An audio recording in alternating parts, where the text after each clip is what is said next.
Reaching a boiling point, top Baltimore city leaders and community members outraged by the ongoing violent acts being carried out by teenagers.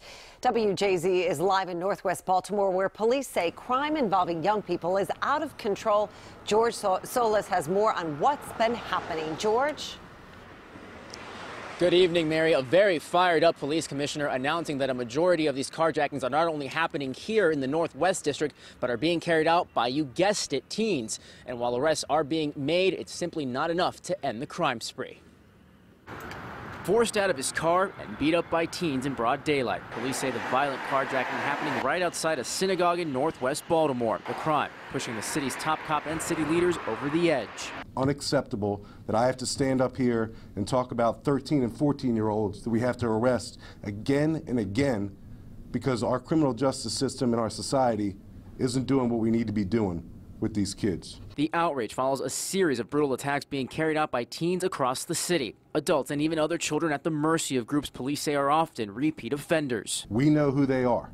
And if we know who they are, and the reason why we know who they are is because we lock them up again and again and again, then I'm pretty damn certain that their parents and guardians and grandparents and neighbors know who the hell they are as well. People in one Northwest Baltimore neighborhood where these carjackings have been occurring say they are concerned by this recent uptick in crime and hope police get to the bottom of it soon. And I just want to feel safe, simple as that.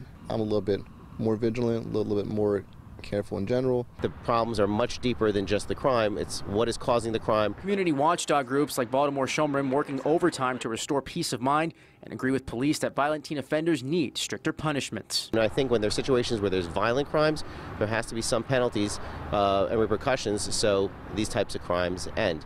The mayor also mobilizing top city officials, including school leaders. One of the things that we're working on is paying far closer attention, for example, to our chronic absenteeism. All in an effort to send a message to these kids: playtime is over. Now, as far as this most recent carjacking, Baltimore County Police is handling the investigation. Several teens are being questioned, including a 10-year-old. No arrests have been made yet. In Northwest Baltimore, George Solis reporting for WJZ. George, thank you. The mayor is now holding these special meetings with city leaders daily starting at 8 a.m.